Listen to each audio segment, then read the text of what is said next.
Vous ne devez pas avoir un enfant dans la maison qui est dans la maison mais qui ne vit pas dans la maison. Il y a une différence entre vivre dans une maison et habiter une maison. Le Saint-Esprit ne doit pas seulement habiter, il doit vivre. Beaucoup de chrétiens sont orphelins. Je ne parle pas d'être orphelin biologiquement parlant, mais je parle plutôt d'être orphelin face au Saint-Esprit. Tu t'es converti, mais tu vis comme un orphelin. Pourquoi? Parce que le Saint-Esprit ne vit pas en toi. Il habite en toi depuis ta conversion, mais il ne vit pas en toi. Que le Saint-Esprit vive en toi et qu'il soit actif. Je suis d'accord. Jean 14, 26. Jean 14, 26 dit ceci. Le Père enverra en mon nom l'Esprit Saint, celui qui doit vous aider. Qui a dit aider? Il vous enseignera. Quelqu'un m'a dit enseigner. Tout, il vous enseignera tout et il vous rappellera tout ce que je vous ai dit. La parole de Dieu dit, il est d'abord un aide. Il vient pour vous aider. Parce que évidemment, sans lui, vous ne pouvez rien. Il y a beaucoup de choses que vous ne pourrez jamais faire. Même si vous avez donné votre vie à Jésus, vous ne le ferez jamais sans le Saint-Esprit. Il est celui qui vous capacite. Il est donc d'abord votre aide. Dis à quelqu'un, c'est mon aide. Oui, le Saint-Esprit n'est pas d'abord le guérisseur de celui, bon voilà, quand tu es malade, Saint-Esprit vient me guérir et puis voilà, entre toi et moi c'est une affaire de maladie. Non, non, non, le Saint-Esprit c'est d'abord votre aide. Et la Bible dit en seconde position, il est aussi votre enseignant. J'aime ce que la Bible dit, il vous enseignera toutes choses.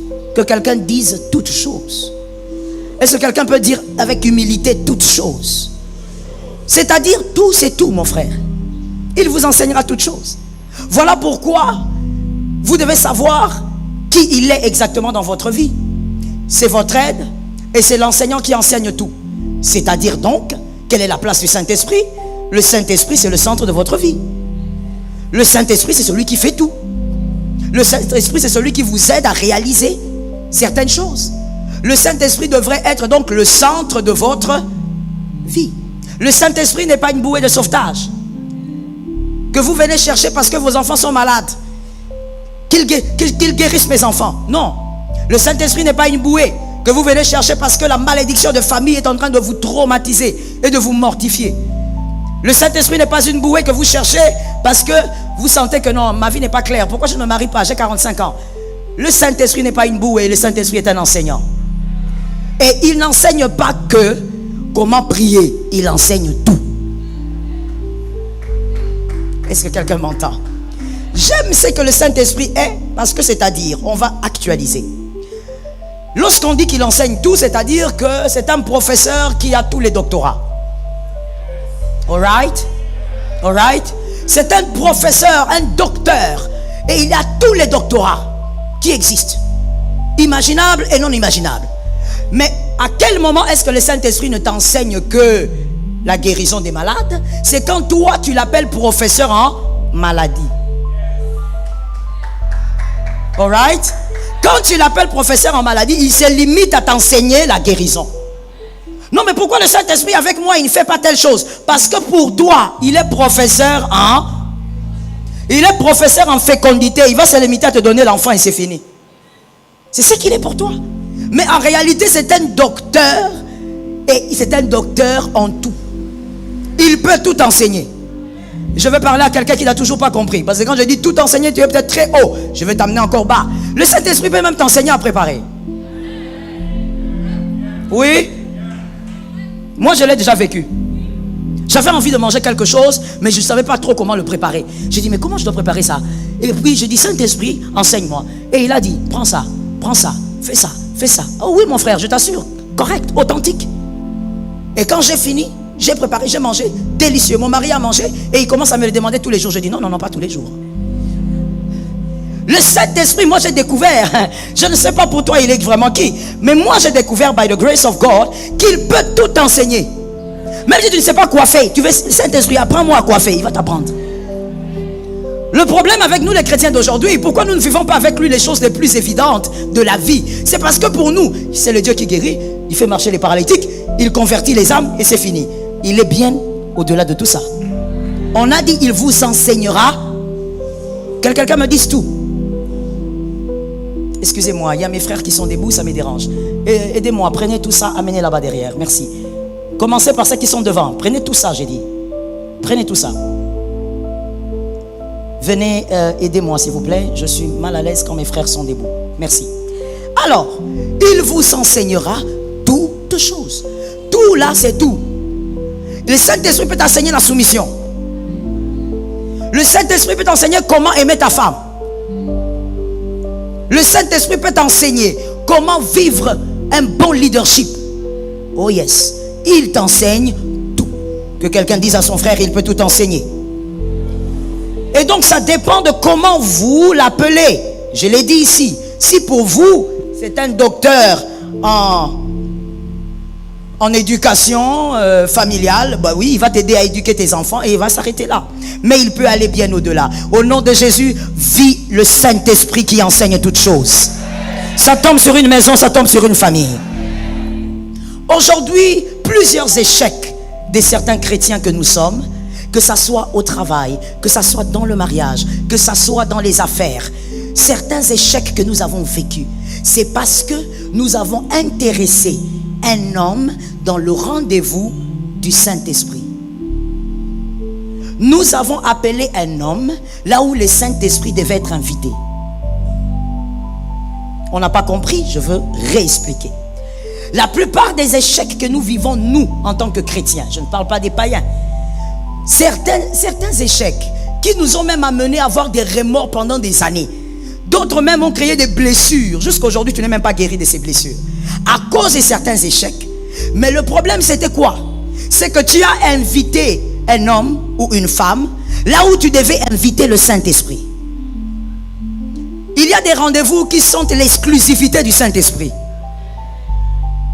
Est-ce que quelqu'un m'a capté? Il y a des rendez-vous dans la vie qui sont l'exclusivité du Saint-Esprit. C'est-à-dire que pour que tu réussisses ou pour que tu arrives à faire le bon choix dans tel ou tel autre domaine, n'invite pas un spécialiste en marketing. Invite le Saint-Esprit. Est-ce que quelqu'un me capte bien? On a mis le Saint-Esprit à côté et on a pris les hommes, on a remplacé. Parce que nous avons du mal à croire que celui qu'on ne voit pas est capable de nous aider à tout faire. Nous invitons les hommes, nous invitons les femmes, nous voulons que ces personnes nous aident. Alors qu'en réalité, c'est que tu voudrais comme aide, aucun homme ne peut te l'accorder. Si tu invites un homme, il va échouer avec toi. Je répète la phrase pour celui qui va aller jusqu'à la fin de l'année. Je répète la phrase pour celui qui va finir cette année. Parce que tu en auras besoin jusqu'en décembre. Je dis, si tu invites un être humain dans cette affaire-là, peut-être même que c'est pour ça seulement que Dieu t'a envoyé ici ce matin, pour que tu entendes ça. Si tu intéresses un être humain dans cette affaire, au lieu d'intéresser d'abord le Saint-Esprit, tu vas échouer avec lui. Vous allez échouer ensemble. Et tu vas dire, mais comment tu m'as induit en erreur? Pourquoi tu n'as pas usé de ton intelligence? Son intelligence ne pourra rien faire. La place du Saint-Esprit, on n'invite pas un homme. Quelqu'un peut m'aider à dire ça à son voisin? Tu sais des fois même pourquoi est-ce que ton mari ne change pas? Parce que tu crois qu'il peut changer par lui-même.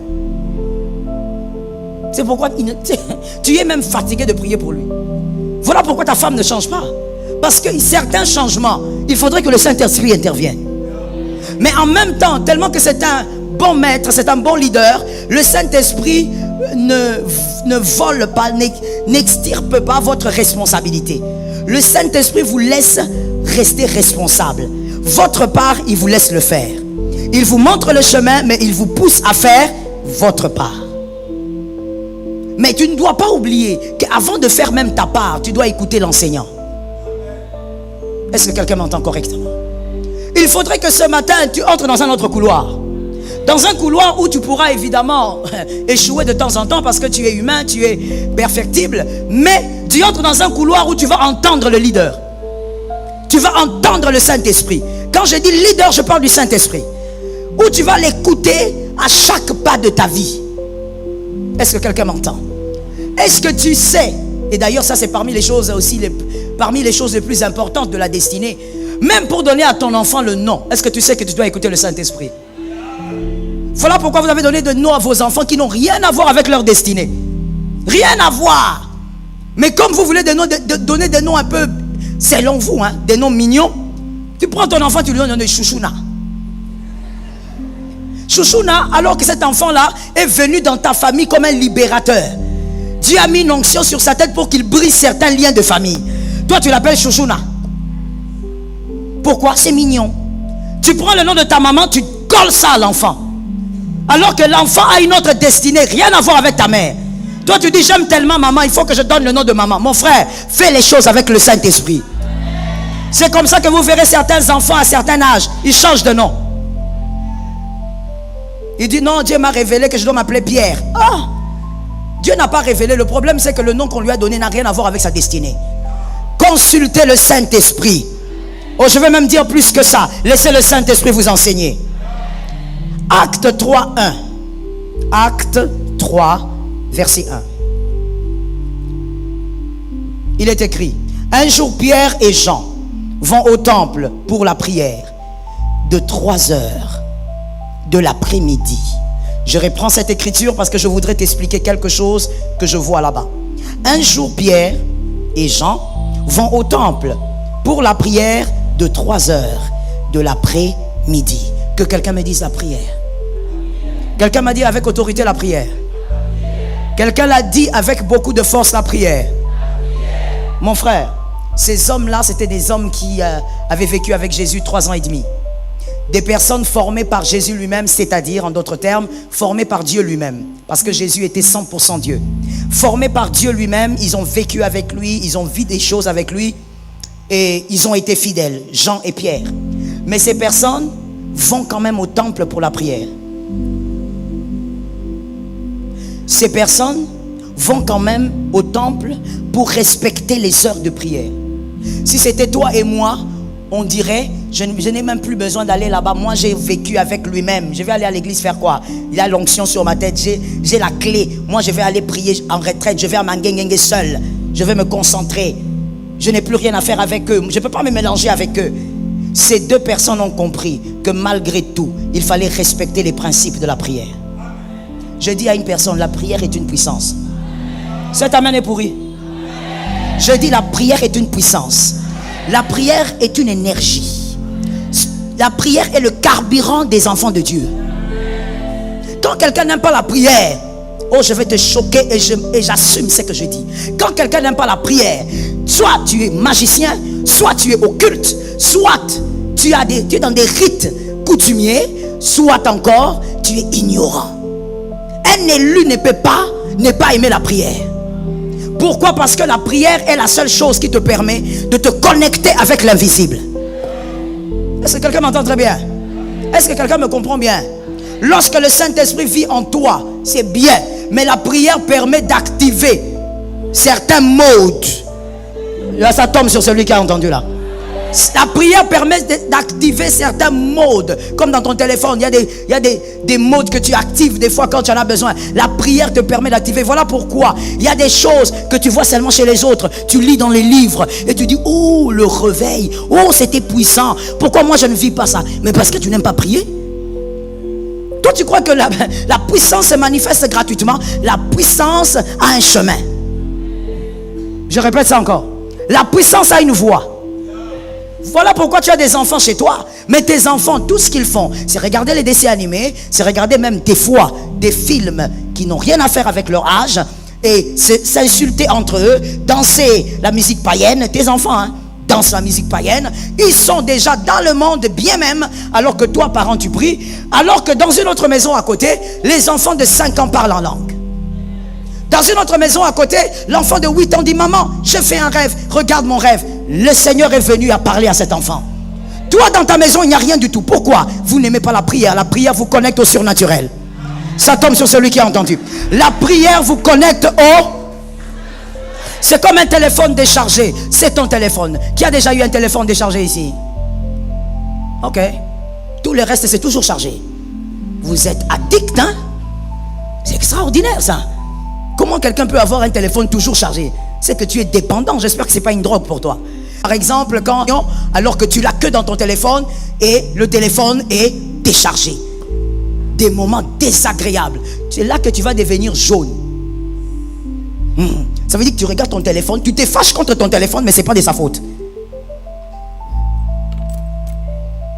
Qui a capté? Qui n'a pas capté? Je reprends ça.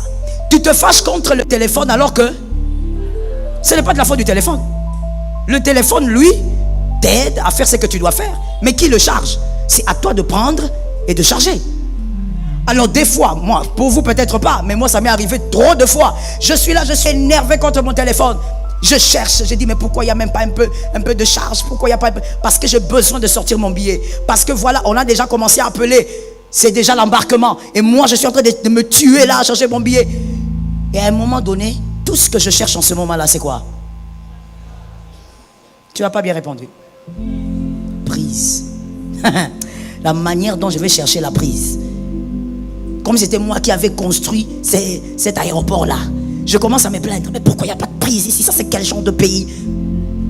Il faut venir dans notre propre aéroport, là, tu vas voir des choses. Je cherche la prise. Pourquoi? Je voudrais que ça soit chargé. J'ai un document à sortir. Mon frère, plusieurs fois, tu as demandé à Dieu des choses. Les anges t'ont regardé. Ils ont dit, tu es lobat.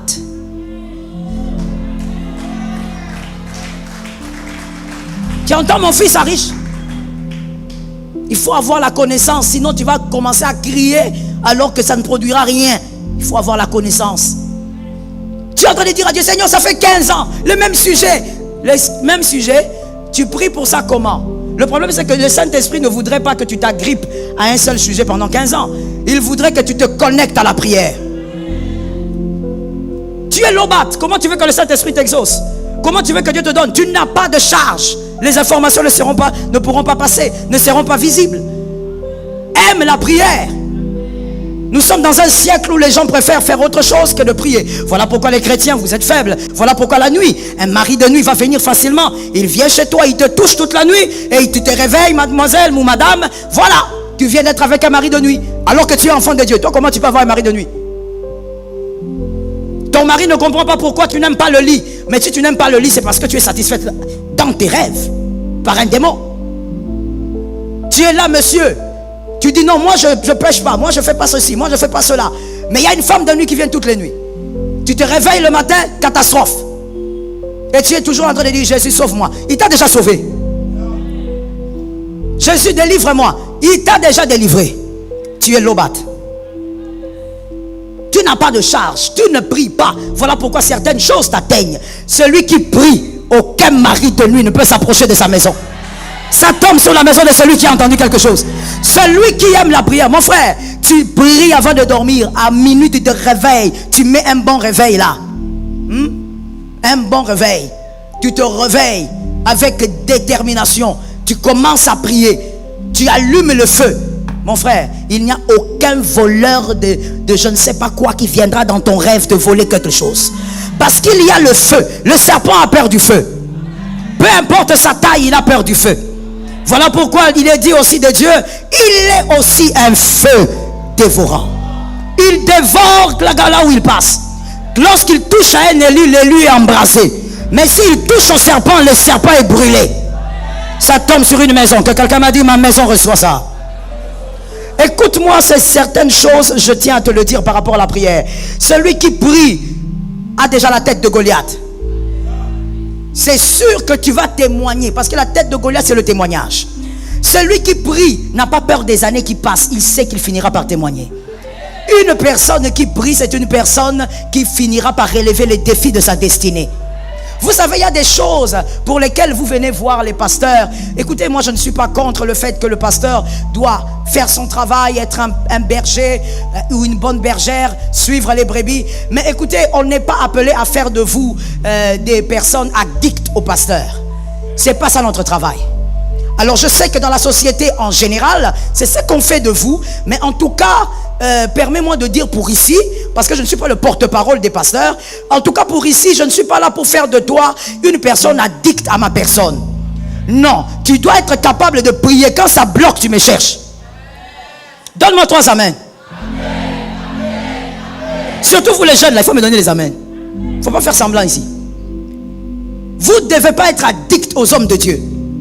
Ou quand tu as des coliques, quand tu as des headaches, thank you. Tu as des maux de tête, tu prends, où est Pasteur Joël? Pasteur, j'ai mal à la tête, au niveau gauche, du côté droit, derrière. Mon frère,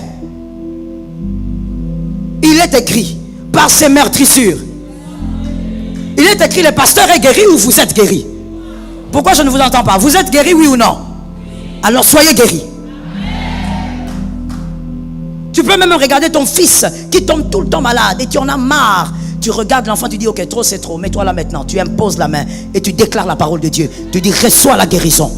Le Saint-Esprit vit en toi, la puissance du Saint-Esprit est en toi.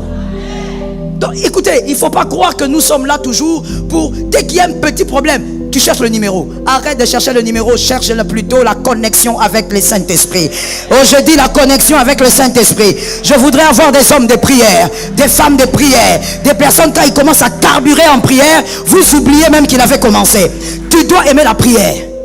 Vous savez, lorsque moi j'ai remarqué une chose, et pas seulement chez moi, même auprès de beaucoup de personnes que j'ai eu à rencontrer, lorsque quelqu'un aime la prière, il passe moins de temps avec les gens. Quand tu es tout le temps avec tes amis, c'est parce que tu n'aimes pas la prière. Tes amis ont pris l'espace de la prière. Si tu pries beaucoup, tu n'auras pas beaucoup de temps pour tes copines. Est-ce que quelqu'un me capte? La prière vous permet donc d'avoir la tête de Goliath. La prière, celui qui aime prier, se retrouve aussi libéré automatiquement de certains jougs. Vous serez surpris de constater que vous aimez trop vous masturber, mais vous ne savez même pas quand est-ce que ça s'est arrêté. Et puis vous vous rendez compte que tiens, je ne me masturbe plus. Voilà, vous retrouvez en train de témoigner combien les jougs sont tombés. Que ça se passe dans votre maison. Vous remarquez que, oh tiens, j'étais impoli, mais comment ça s'est recadré? Oh tiens, j'étais arrogante, oh mais comment ça s'est recadré? La prière permet que certains vices tombent. C'est un feu. Aime la prière. Prie beaucoup seul. Prie en groupe, mais prie. Celui qui aime la prière se retrouve victorieux. Là où certains ont été éliminés, toi tu vas te retrouver victorieux. Sur certains couloirs, on a éliminé certaines personnes par les défis de la vie. La sorcellerie de famille, les condamnations de famille, les pactes ancestraux ont éliminé certaines personnes de certaines courses. Mais toi, tu vas te retrouver en train de vaincre. On se posera la question dans la famille, comment tu fais? Toi-même tu diras, je ne sais pas. Tout ce que je sais, c'est que je suis attaché à un Dieu. Lorsque tu pries, ce qui a fait pleurer les autres avant toi, toi tu vas passer en train de célébrer. Ça tombe sur ton premier-né. Ça tombe sur ton premier-né. Je disais, ça tombe sur le premier-né. Là où les autres ont été disqualifiés avec facilité, toi tu vas témoigner. Toi tu diras, oh regarde ce que Dieu a fait pour moi. Oh toi comment tu as eu ce travail là? Dans notre famille, personne n'est arrivé jusque là. Non, toi tu arrives et ton enfant ira au-delà. La prière. Quatrièmement, la prière. Celui qui aime la prière aiguise son esprit de discernement. Voilà pourquoi le Saint-Esprit vit aussi en nous. Il vit en nous parce que, comme je le disais tout à l'heure, il y a des choses que nous ne pouvons pas faire seuls. Nous avons besoin du Saint-Esprit. L'esprit de discernement s'aiguise pour celui qui aime prier, qui passe du temps avec le Saint-Esprit. Tu vas détecter le mal avant même que le mal n'explose. Regarde comment toi, très facilement, les gens te font toujours du mal. On te trahit toujours par les personnes qui t'entourent. Toujours c'est toi au fait. Le problème c'est quoi? Tu ne vois jamais le mal venir. Une sorcière vient là-bas avec son zèle. Elle te dit oui, écoutez mon frère, je voudrais que tu me soutiennes dans la prière. Tu es là avec beaucoup d'amour. Oui, on va prier. Tu n'as aucun esprit de discernement pour voir que ça c'est la sorcellerie. Tu ne pourras pas vaincre qu'avec ton intelligence. La sagesse ne suffit pas. Le discernement doit intervenir. Sur la terre des hommes, on a besoin du discernement. Est-ce que quelqu'un m'entend? Je me rappelle d'une période, j'avais l'habitude de prier pour ceux qui le voulaient à la fin des cultes. Et il y avait une dame qui venait toujours pour la prière. Et moi, évidemment, je priais pour elle avec beaucoup d'amour.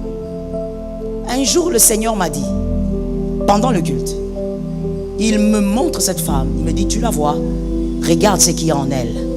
Et je vois ce qu'il y a en elle. Et il me dit, attention, c'est un vase.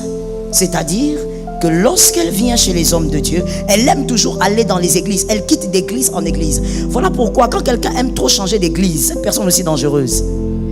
Il faut apprendre à rester là où Dieu t'a placé. Aide-moi à dire à ton frère, il faut rester là où Dieu t'a placé. Écoutez, une église, on ne la change pas comme une chemise. Non, ce n'est pas un pantalon qu'on change. Une église, c'est Dieu qui vous prend et qui vous colle là. Et je vais même vous choquer. Une église, ce n'est même pas vous qui l'aimez. Ce n'est pas votre choix. C'est Dieu qui s'organise et il vous place là. Quand Dieu vous place, restez là. Je parle ou je laisse? J'entends beaucoup de résistance. Est-ce que je dois parler ou je laisse? Une église, on ne la quitte pas à cause d'un homme. Non, mais ces frères-là, je suis venu à l'église, mais j'ai vu ce frère-là, moi je le connais dans le quartier. Mon frère, laisse ce frère-là impudique venir à l'église. Peut-être que Dieu va toucher et il va changer de vie. On ne quitte pas une église parce qu'on vous a critiqué. Est-ce que je peux choquer? Est-ce que je peux choquer? Lorsque tu quittes une église parce qu'on t'a critiqué ou parce qu'il y a quelque chose qui te déplaît au milieu des fidèles, des frères et des sœurs, c'est un peu ridicule. Parce que cela revient à dire, je quitte ma maison parce que le maçon n'a pas bien travaillé. La maison que toi-même tu as, la parcelle tu as achetée, tu as construit ta maison, tu veux la quitter parce que le maçon n'a pas bien taillé un mur. Tu veux quitter la maison, tu la laisses. Est-ce que ça a un sens? Je veux quitter ma maison parce que tel homme est venu me visiter, mais je n'ai pas aimé sa manière de parler. Alors j'abandonne ma maison. Ma femme, je te laisse dans la maison. C'est quoi ton problème? L'église est le lieu où Jésus te plante. Et quand il te plante, c'est pour mettre en toi ce qui est nécessaire pour ta destinée. Que quelqu'un m'a donné un amen. Quelqu'un a reconnu et m'a donné un amen. Là où Dieu te plante, on ne quitte pas à cause des hommes, on est connecté à Dieu. Ce que les hommes font dans l'église, tu dis Seigneur, regarde ce que les hommes font et traite ton église. Moi je suis ici à cause de... Merci. Alors Dieu me dit, cette femme elle quitte les églises, elle va d'église en église parce que c'est un vase. Je dis au Seigneur, c'est quoi ça ce vase? Il dit non, c'est un vase qui vient pour profiter de l'onction des hommes de Dieu. Quand elle donne sa tête, que vous lui imposez la main, elle vous soutire quelque chose. Il m'a dit, n'impose plus la main à cette femme. Tu vas voir, elle va pas faire elle ne fera plus 2 cultes et quittera l'église. J'ai dit, ok. Ce jour-là, elle est venue. Elle s'est mise à genoux. Je n'ai pas imposé la main. J'ai parlé. J'ai fini. Elle est partie. Après, la séance prochaine, je fais la même chose. Après quelque temps, on m'informe. Elle ne vient pas au culte. Elle ne vient pas au culte, pourquoi? Elle est malade. Allez la voir si elle est malade. On va la voir. Non, non, non, rien du tout. C'est juste que les pieds me faisaient mal. Voilà, mais je viendrai. Mais ne vous en faites pas. Après quelques mois, la personne ne vient pas, comme le Seigneur avait dit. Pourquoi? Parce qu'elle avait un pouvoir occulte, diabolique. Mais si tu n'as pas l'esprit de discernement, c'est toi qui seras en train de dire, ouh, cette maman, elle est très serviable. Ouh, cette maman. Vous savez, quand vous avez l'esprit de discernement, certains cadeaux, vous les refusez. Je veux parler aux pasteurs et aux jeunes serviteurs, si vous êtes là. Il faut m'écouter. Certains cadeaux, on les refuse. On ne prend pas tout. Et on ne prend pas tout, ce n'est pas par rapport à votre besoin. C'est par rapport au Saint-Esprit. L'esprit de discernement qui va grandir en toi. La Bible dit, les présents corrompent le cœur. Fais attention. Lorsque tu n'as pas l'esprit de discernement, on va t'introduire le mal dans ta maison, dans ton foyer, par un présent, et tu ne le sauras pas. Ça va détruire toute ta vie. Que l'Éternel t'épargne au nom de Jésus. Que Jésus est guidé. Acte 3, 2. Acte 3, 2 à 4. Acte 3, 2 à 4. Pierre est devant ce paralytique, parce que Pierre et Jean sont allés au temple pour prier. Et à la porte appelée la Belle, il y avait donc un paralytique qu'on déposait tous les jours. Et celui-là qui demandait, qui mendiait. Et Pierre dit à cet homme, regarde-nous. C'est la phrase que j'aime le plus dans ce récit. J'aime cette phrase plus que la guérison de cet homme. Il dit, regarde-nous. Il est en train de dire, mendiant, regarde-moi Pierre, regarde mon frère Jean. L'homme, la Bible dit, l'homme les regarda fixement. Il était sûr que ce jour-là, il allait avoir beaucoup d'argent. Alors que le but de Pierre était tout autre. Il dit, regarde-nous. Et ensuite, une phrase étrange vient suivre. Je n'ai ni or, ni Mais qu'on te regarde pourquoi alors? J'aime cette phrase-là. Regarde-nous parce que nous n'avons rien. Regarde-nous parce que nous ne pouvons pas t'aider. Regarde-nous bien, nous ne sommes que humains comme toi. Alors nous ne pouvons pas t'aider. Celui qui pourra t'aider vient d'autre part. Celui qui pourra t'aider, c'est celui que nous avons reçu. Est-ce que quelqu'un m'entend? C'est comme ça qu'il peut dire, je n'ai ni or ni argent, mais c'est que j'ai. Il a eu parce qu'il a reçu. En d'autres termes, moi être humain, je n'ai pas la solution à ce genre de problème. Moi humain, je n'ai pas la solution à ce genre de problème. Mon frère, ton problème c'est pas un homme. Ah, ça tombe sur quelqu'un qui est là-bas. Ton problème c'est pas un homme qui va le résoudre. Ah, efface un peu le tableau de ces hommes que tu as mis dans ta tête. Non, ce médecin là va faire quelque chose. Le médecin là ne fera rien. Sur ce tableau-là, aucun médecin ne va faire quelque chose. Il faut faire intervenir l'homme de Galilée. Il faut que le Saint-Esprit vienne intervenir. Il dit, je n'ai ni or, ni argent. Ce que j'ai, en réalité, ce que j'ai reçu, je te le donne. Qu'est-ce que j'ai? J'ai le Saint-Esprit. Oh my God. Celui qui a reçu le Saint-Esprit, c'est celui qui peut faire des choses surnaturelles. Et je dis à un homme, ne regarde plus les hommes, regarde le Saint-Esprit. Après ces cultes, regarde le Saint-Esprit. Le lundi, tu as des rendez-vous. Il y a des gens qui t'attendent. Tu as des rendez-vous d'affaires.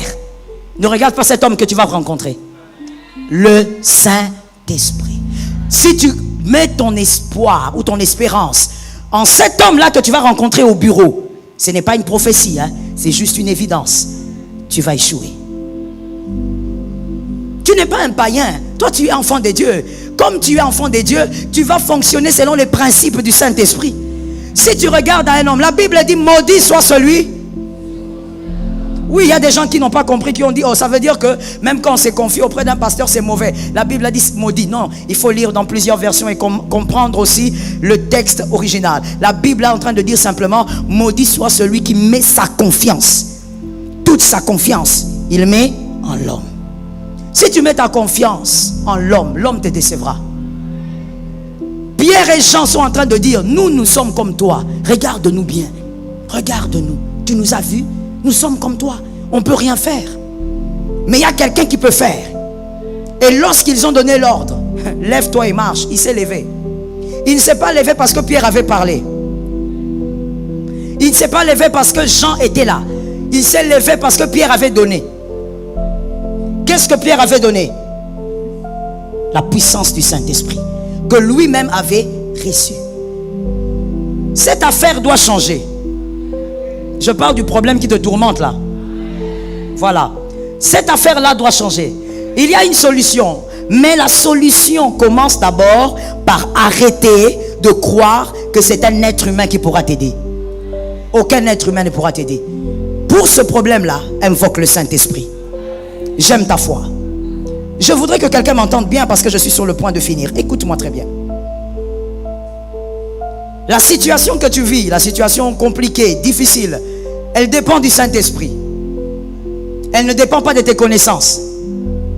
Oh, j'entends l'Esprit me dire ça, ça appartient à quelqu'un. Elle ne dépend pas de tes connexions. Tu es en train de chercher quelqu'un pour te pistonner. Tu n'as pas besoin de ça. Tu n'as pas besoin d'un piston. Tu as besoin de te connecter au Saint-Esprit. Le Saint-Esprit peut te placer là où aucun homme ne t'a pistonné. Oh, moi j'ai déjà vu ça plusieurs fois auprès de mes fils spirituels. Il y a un qui m'a dit dernièrement, on m'a posé la question quand je suis arrivé dans tel bureau, où est ta recommandation, ta lettre de recommandation? Il a dit, j'en ai pas. Il a dit, mais attends, tu vas bien? Tu peux pas arriver ici sans lettre de recommandation. Il dit, mais je n'en ai pas. Qu'est-ce que vous voulez que je vous dise? Je n'en ai pas. Oh, donc tu es arrivé comment? Je suis arrivé parce que tel m'a demandé de venir tel jour, tel autre aussi m'a envoyé chez tel aussi m'a envoyé. Et puis je suis arrivé devant vous. Je n'ai pas de lettre. Et puis moi je lui ai dit, mais toi aussi fils, tu as raté. Tu as raté de mettre la balle dans le poteau. Il faut être comme Messi. Quand le ballon est là, ça ne rate pas. Est-ce que quelqu'un m'entend bien? Je suis désolé pour toi si ce n'est pas... Je suis désolé, hein? Chacun avec son chacun. À moi, quand Messi est devant le ballon, je peux même donner le dos. Je sais que le but là va entrer. Hein? Ce n'est pas comme certains façon. Je sais que le but va entrer. Je lui ai dit, tu as raté de faire entrer le but. Il m'a dit, oh maman, mais comment ça? J'ai déjà eu même le travail. J'ai dit, mais tu as eu le travail, mais il fallait dire. Celui qui m'a recommandé n'est pas un homme. Celui qui m'a amené, ça localise les hommes de foi. Ça localise les hommes intelligents. Celui qui m'a amené n'est pas un homme. Je suis arrivé ici par la main de Dieu. Dieu aime être glorifié. Oh, il ne faut jamais avoir honte de dire aux hommes que c'est Dieu qui m'a amené ici. Il ne faut jamais avoir honte de dire que moi, si j'ai eu ce poste, c'est à cause de Dieu. Ce n'est pas à cause des hommes. Parce que n'oublie pas, toute élévation attire le vent violent. Il n'y a pas de sommet sans vent violent. Quand tu arriveras là-bas, il ne suffit pas de dire je suis arrivé, il faut que Dieu te garde là-bas. Il y a des gens qui voudront t'empoisonner. Il y a des gens qui voudront te tuer. Il y a des gens qui voudront t'assassiner. Mais il y a un Dieu qui t'a amené là-bas. Le Dieu qui t'a amené là-bas, c'est le Dieu qui te protégera. Ça localise ta maison. Le Saint-Esprit, c'est lui qui changera cette situation. Écris avec moi. Je te donne les 5 attitudes à avoir si tu veux que le Saint-Esprit agisse. Ne sors pas de ces cultes sans retenir même 2. Et si tu es intelligent, retiens les 5. Ne sors pas de ces cultes sans ça. Les 5 attitudes à avoir si tu veux que le Saint-Esprit agisse, réponde. Premièrement,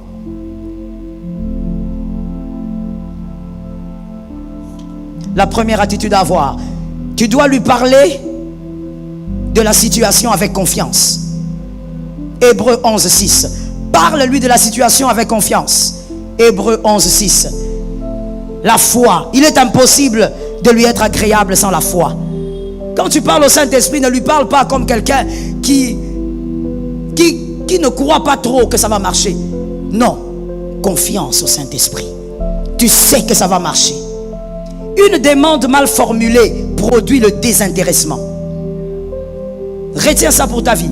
Une demande, même auprès d'un être humain, une demande mal formulée crée le désintéressement. Même si tu viens chez moi, tu me demandes de faire quelque chose, mais tu ne formules pas bien ta phrase, tu es en train de t'embrouiller toi-même. Je veux me désintéresser à ce que tu diras. Alors fais attention. Lorsque tu parles au Saint-Esprit, crois qu'il agira. Consente que tu crois qu'il agira. Deuxième chose, manifeste la confiance. Manifeste cette confiance, que l'on voie et que tu as confiance au Saint-Esprit. Brise l'inquiétude, brise la tristesse, brise l'angoisse, vis dans la confiance. Toutes ces choses-là, brise-les. Refuse de pleurer pour la situation, dis c'est fini. Je ne pleurerai plus pour ça. Cette affaire c'est fini. Même si devant moi ça continue, je dis je ne pleurerai plus pour ça. Brise la tristesse. Le diable aime la tristesse. Le diable aime l'inquiétude. Le diable aime la peur. Parce que ça ôte la foi. Quand tu n'as pas la foi, même si tu pries pendant des heures, tu seras une cymbale qui retentit. Alors brise ces choses. Que quelqu'un dise avec moi à partir d'aujourd'hui, le diable ne touchera pas à mes émotions. Tu vois quelqu'un qui est en train de prier, il pleure, mais ce n'est pas des larmes d'adoration, mais il pleure parce qu'il dit, Seigneur, moi vraiment c'est fini. Comment tu peux prier devant Dieu et tu dis, Seigneur, c'est fini? Devant lui on dit, je sais que tu es capable. Dieu est capable de faire tout ce qu'il dit. Tu dois manifester. Écoutez, j'ai aimé la parole de cette écriture qui dit, montre-moi ta foi. C'est Jacques, j'aime Jacques. Montre-moi ta foi sans les œuvres. Moi je vais te la démontrer par les œuvres.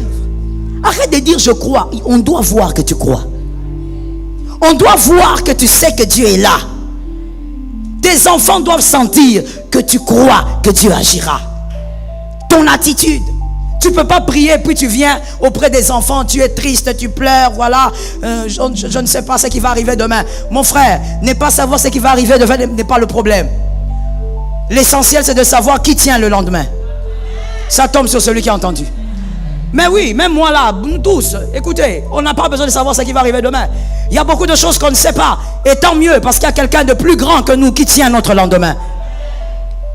Brise la tristesse. Troisièmement, soyez dans le feu de la prière. Comme je l'ai dit, il y a quelque chose qui ne marche pas, prie pour ça. Sois dans le feu de la prière. Les prières privées et aussi les prières collectives. C'est important de prier avec les frères. C'est important de prier à l'église. Lorsque nous avons des programmes à l'église, c'est important que tu puisses t'unir à ces programmes. Parce que c'est important d'allumer un feu collectif. Que quelqu'un me dise le feu. Je vais t'expliquer ça simplement. Comme 1 plus 1 égale 2, tu vas comprendre. Écoute. Pourquoi nous devons unir nos feux? Parce que ton feu, plus le feu de l'autre, fait un grand feu. Et il y a aussi une autre réalité spirituelle. Celui qui a un feu, parce qu'il a été humilié par son père comme David, son père Isaïe. Le feu de David n'est pas le feu de Joseph. Joseph, lui, n'a jamais été humilié par son père. C'est un fils à papa. Joseph a été toujours le chouchou de son père. Donc Joseph, quand il était chez son père, il n'avait aucun feu. Mais David, il avait un feu. Parce que lui vivait l'humiliation et il tenait. Le feu de David ne ressemble pas au feu de Joseph. Les types de problèmes que tu as eu ne ressemblent pas au type de problèmes que ta voisine a eu. Elle a vaincu des plus grands problèmes et elle a gardé le feu. Lorsque tu pries avec quelqu'un comme ça, tu te connectes à son feu. Et Dieu permet que son feu touche aussi ta destinée. Je dis à une personne, il faut aimer la prière qu'on fait dans une église. Donne-moi un amen. Là par exemple, on a un mois de prière à partir du 1er juin. Tu ne peux pas dire je vais manquer la prière parce que c'est un mois, je viendrai vers les 17. Mon frère, peut-être que c'est le premier jour que Dieu va permettre que ton feu s'associe au feu du frère et que ta situation change. Donne un amen de quelqu'un qui entend. La prière collective est importante. Il y a une onction collective aussi qui se manifeste, qui ne va jamais se manifester dans ta chambre, qui ne va jamais se manifester même si tu vas seul à Mangengengue. D'ailleurs, Dieu n'est pas sur une montagne, Dieu il est partout. On ne se focalise pas que sur un lieu, Dieu est partout. Je dis à une personne, prie en privé et aime aussi les prières collectives. C'était le 40e point. Alright. 4e, n'écoutez pas les langues venimeuses. Fouillez ça. Les langues venimeuses. Des personnes qui sont toujours là pour te dire que ça ne marche pas jusqu'aujourd'hui. Des personnes qui te rappellent ton âge comme si tu as oublié. Tu n'as pas oublié ton âge. Que personne ne te rappelle ton âge. Je le dis devant lui qui aime te rappeler ton âge, qu'il m'entende moi-même dire ça. Qu'il arrête de te rappeler ton âge. Non, depuis là, tu as maintenant 42 ans. Je sais. Tu n'as pas oublié ton âge. Mais depuis là, maintenant tu as 55 ans. Comment ta vie? Ma vie a fait quoi? Ta vie n'est pas la copie de la vie de ton frère. Ta vie n'est pas la copie de la vie de celui qui est derrière. Alors qu'il arrête de te rappeler ton âge tout le temps. Les langues venimeuses qui sont là pour te dire, mais cette église là, depuis que tu es là-bas, tu vis quoi? Mais mon frère, est-ce que tu sais même pourquoi on va à l'église? Quand tu poses à ton frère des questions comme ça, sais-tu pourquoi on va à l'église? On va pour aiguiser notre intimité avec Jésus, aiguiser notre connaissance avec Jésus. Et quand Jésus bénit, on acclame. Mais l'église n'est pas un restaurant.